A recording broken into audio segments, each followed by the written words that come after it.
हमें आनंद आ जाए हो है? 4 घाट। पहले घाट का नाम है शरणागति घाट। यहां वक्ता कौन है? पूज्यपाद गोस्वामी तुलसीदास जी महाराज वक्ता है इस घाट पर।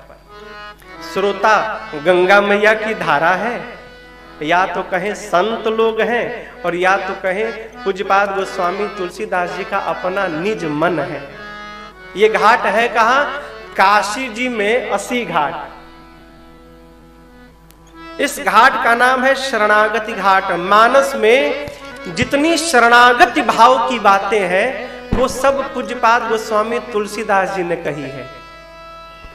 देखिए, जो आदमी जैसा रहता है वैसा बोलता है। प्रथम दिवस है और मेरी आप लोगों से ये पहली मुलाकात है कथा में। ऐसे तो सब मिले जुले लोग हैं, नए लोग कोई नहीं है, लेकिन कथा में पहली मुलाकात है। मैं आज प्रथम दिवस एक बात आपसे स्पष्ट कर दूं। आप 9 दिन कथा सुनिएगा। मैं कोई ज्ञानी नहीं हूं, न कोई विद्वान हूं, है?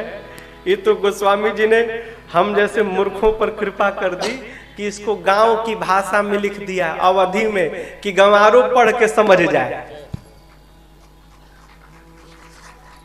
यदि संस्कृत में लिखा रहता तो कथा बाँच भय राजन और आप सुन भय। ये तो इसलिए गोस्वामी जी ने लिखा कि हम लोगों का भी काम चल जाए किसी तरह। तो सत्य कहता हूं, ज्ञान नहीं है मेरे पास, केवल एक भरोसा है। क्या? मन से भगवान के शरण में रहो, तुम्हारा बाल बांका नहीं होगा। तो आप जब 9 दिन मेरी कथा सुनिएगा ना, तो बार बार केवल यही बात आएगी, भगवान की शरण में चलो। जो जैसा रहता है, जो जहां रहता है वहीं से बोलता है। शरणागति भाव की सब बातें गोस्वामी तुलसीदास जी ने कही। क्या कहते हैं? महिमा में कहते हैं, राम कथा कली कामद गाई। कली कहे तो कलयुग में राम जी की ये कथवा कामधेनु है, कामधेनु। अर्थात जो कामना लेकर इसकी सेवा करोगे, कथा आपकी कामना को पूर्ण करेगी। लेकिन एक शर्त है, कामना कैसी हो? धर्म सम्मत हो। ये नहीं कि जो कामना कर लिए कथा पूरी करेगी, कदापि नहीं करेगी। हमारे पूज्य महाराज जी बताते हैं, कहीं कथा किए महाराज जी, और कथा करने के 2 साल बाद फिर कथा करने गए, तो एक श्रोता आके कहे, महाराज आपने कहा था कि 1 साल कथा मानस पाठ करो, घर में कोई कामना पूरी हो जाएगी। मेरी नहीं भाई। महाराज जी ने पूछा, कामना क्या किए थे आप? बोले, महाराज पड़ोसी से बड़ा परेशान हूं, मैं यही सोचा था कि इसका विनाश हो जाए। नहीं भैया, कामना वही पूरी होगी जो धर्म सम्मत होगी, है? जो तो थोड़ी होगा। गोस्वामी जी ने महिमा गाई, पहले वक्ता, पहला घाट। अब गोस्वामी जी कहते हैं, मैं आपको वो कथा सुनाऊंगा। कौन सी कथा? जो कथा प्रयाग में बैठकर याज्ञवल्क्य ऋषि ने भरद्वाज जी को सुनाई। अब देखिए, दूसरी कथा प्रारंभ हो गई, दूसरा घाट। इस घाट का नाम है कर्मकांड घाट। कहां है? तीर्थराज प्रयाग में। वक्ता है श्री याज्ञवल्क्य जी महाराज और श्रोता बन के भरद्वाज ऋषि बैठे हैं। मानस में जितनी कर्म प्रधान बातें हैं सब याज्ञवल्क्य जी ने भरद्वाज जी को सुनाई है। दूसरा घाट, याज्ञवल्क्य जी ने महिमा गाकर सुनाया, मां दुर्गा ने महिषासुर का वध किया, तो ये कथा भी दुर्गा है, काली है। ये किसका वध करेंगी? तो मोह रूपी महिषासुर का वध करने के लिए राम जी की कथा साक्षात काली जी के समान है। अब याज्ञवल्क्य जी दूसरे घाट पर बैठे हैं। याज्ञवल्क्य जी कहे, मैं आपको वो कथा सुनाऊंगा। कौन कथा? जो कथा शंकर भगवान ने पार्वती जी को सुनाई। अब तीसरा घाट प्रारंभ हुआ। ये कहां है? कैलाश पर्वत, जिसका नाम है ज्ञान घाट। वक्ता भूत भावन भगवान शिव हैं और श्रोता बन के मेरी मां भवानी जी बैठी हैं। मानस में ज्ञान की जितनी बातें हैं सब शंकर भगवान ने कही है। शंकर भगवान ने क्या महिमा गाई मैंने आपको सुनाया। शंकर भगवान पार्वती जी से कहते हैं, देवी मैं आपको वो कथा सुनाऊंगा जो कागभुशुंडी जी ने गरुड़ जी को सुनाया। चौथा घाट प्रारंभ भया। ये कहां है? हिमालय में नीलगिरी पर्वत है, जहां पर कागभुशुंडी जी महाराज पक्षियों को कथा सुना रहे हैं। लेकिन समझिएगा, महिमा चारों स्थान पर भई है, लेकिन 3 स्थान पर वक्ता ने महिमा गाई, चौथे स्थान पर वक्ता ने कथा नहीं गाई। श्रोता सुनने आए हैं, वही महिमा गाने लगे। अभी हम आके बैठे और आप ही लोग कथा सुनाने लगे, वही भया हो। अरे ये कैसे भया? कागभुशुंडी जी को जानते हैं? कागभुशुंडी जी कौवा महाराज है। कौवा, कौवे को पक्षी में चांडाल कहा गया है? कौवा महाराज यहाँ व्यासपीठ पे बैठे हैं और नीचे एक से एक दिव्य दिव्य पक्षी, दिव्य तो छोड़िए, साक्षात पक्षियों के जो राजा हैं, भगवान के जो वाहन हैं, गरुड़ जी महाराज श्रोता बन के बैठे हैं। क्यों? लंका में जब युद्ध प्रारंभ भया ना, तो युद्ध में बीच में राम जी नाग पास में बंध गए थे। भगवान जब नाग पास में बंध गए तो नारद जी ने गरुड़ जी को बुलाया। क्यों? सर्प को खाते हैं ना गरुड़, तो भगवान नाग पास में बंधे हैं, तो गरुड़ जी को बुलाया गया कि आप भगवान को बंधन से मुक्त करिए। गरुड़ जी आए, भगवान को बंधन से तो मुक्त कर दिया, लेकिन भगवान को खोलने के बाद गरुड़ जी अपने बंध गए। किसमें? मोह में। देखिए, एक एक शब्द है नैकट्य दोष। क्या नाम है? नैकट्य दोष। ये कब लगता है?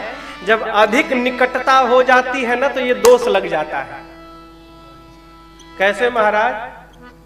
है चेला गुरु जी के साथ रहने लगा, दिन रात एक ही कमरे में रहने लगा, तो थोड़े दिन बाद सोचेगा गुरु जी में मेरे में अंतर क्या? गुरु जी तो 6 बजे उठते हैं, हम तो 4 बजे उठ जाते हैं। गुरु जी से पहले बाद में सोते हैं और पहले उठते हैं। हम आप लोग को नहीं कह रहे हैं। चेला सोचेगा हम बाद में सोते हैं, पहले उठते हैं। गुरु जी तो केवल सवेरे माला जपते हैं, हम तो कामों करत रहते हैं और दिनवा भर माला भी जपते हैं। तो मेरे में और गुरु जी में अंतर क्या रहा? इसी का नाम है नैकट्य दोष। जब अनुराग नहीं होगा ना, पूर्ण भावेन समर्पण नहीं होगा ना, तो यही दोष लगता है। दोष पकड़ा किसको? गरुड़ जी महाराज को। भगवान को मुक्त किए, सोचने लगे ये भगवान नहीं, नकली है। क्यों? राम जी को कोई बांधेगा? भला भगवान को कोई बांध सकता है? और इनके बंधन को मैंने खोला है, ये भगवान नहीं है, कोई और है। पकड़ लिया मोह। पहुंच गए कौन? गरुड़ जी महाराज पहुंच गए नारद जी के पास, जाकर अपनी बात कही। नारद जी ने कहा, अच्छा आपको भी पकड़ लिया? मतलब हमको भी पकड़ा था, इस बीमारी ने मुझे भी पकड़। कोई बात नहीं, आप एक काम करिए, मेरे पिताजी के पास जाइए, ब्रह्मा जी के पास। गरुड़ जी महाराज भागकर पहुंचे ब्रह्मा जी के पास, जाकर अपनी बात कहे आपको भी पकड़ा? अरे इसने तो मुझे भी पकड़ा था। किसने? जेहि बहु बार नचावा मोही,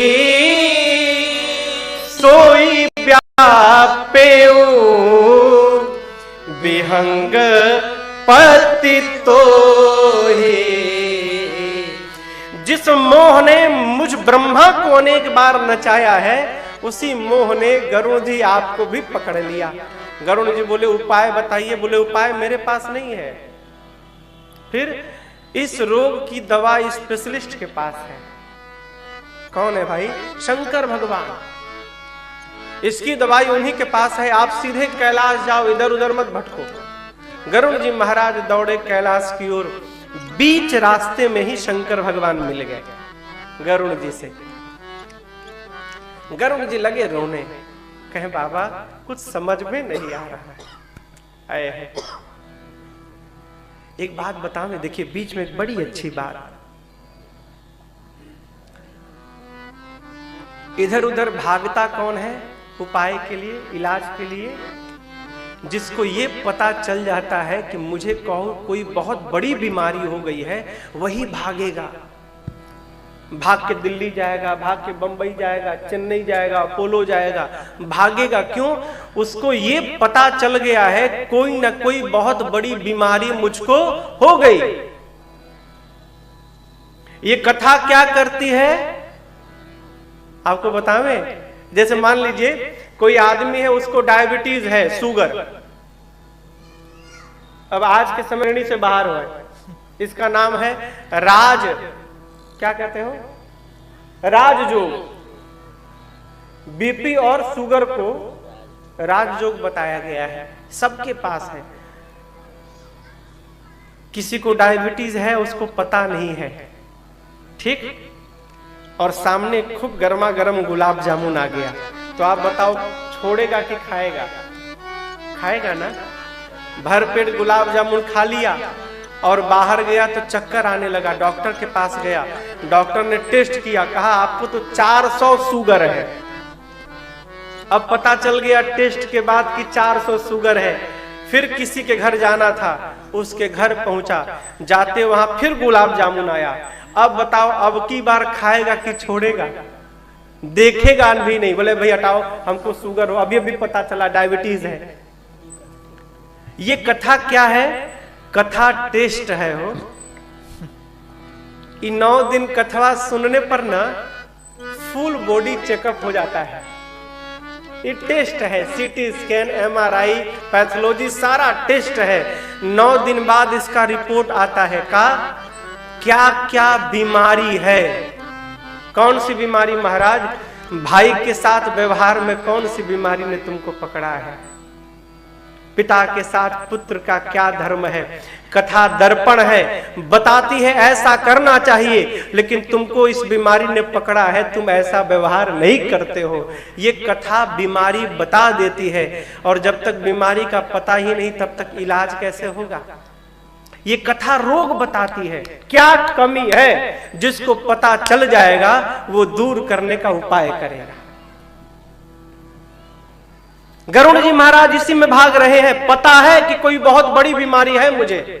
शंकर भगवान के पास पहुंचे, कहे बाबा उपचार करिए। बोले डिस्पेंसरी तो मेरा चैम्बर तो कैलाश में है, आप रास्ते में मिले हो, अब यहां कैसे उपचार करें? हाँ एक काम कर सकता हूं, एक ऐसे चैम्बर में भेज रहा हूं जो 24/7 चलता है, दिन रात, वहां छुट्टी नहीं है, और वहीं आपकी बीमारी जाएगी। उपाय मुझे मिल गया। कैसे? तब ही होई सब संशय भंगा, जब बहु काल करिय सत्संगा। गरुड़ जी 1 दिन 2 दिन नहीं, जब आप बहुत काल तक निरंतर सत्संग करेंगे तब जाकर आपका संशय समाप्त होगा। गरुड़ जी बोले प्रभु इतना लंबा समय, इतने लंबे समय तक सत्संग कहाँ मिलेगा? बोले वही तो बता रहा हूं, कहाँ जाइए? नीलगिरी जाइए, वहां एक कौवा जी हैं, कालभूषुंडी जी, वो दिन रात कथा ही गाते रहते हैं। उनके पास जाकर सत्संग सुनिए, आपका सारा संशय समाप्त हो जाएगा। भाग कर पहुंचे नीलगिरी पर्वत गरुड़ जी महाराज।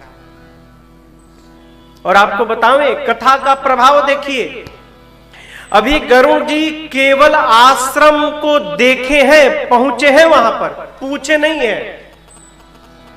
जिस घर में बैठकर, जिस आश्रम में बैठकर भगवान की कथा होती है, कथा के प्रभाव से उस आश्रम की इतनी दिव्य महिमा हो गई कि केवल आश्रम के दर्शन मात्र से गरुड़ जी का सारा मोह संशय समाप्त हो गया, केवल घर देखकर।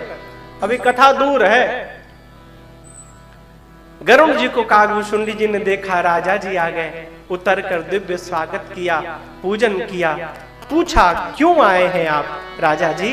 तब गरुड़ जी ने कहा, सुनहु तात जेहि कारण आयो, सो सब भयो तरस तव पायो। सुनहु तात जेहि कारण आयो, सो सब भयो तरस तव पायो। देखि परम पावन तव आश्रम,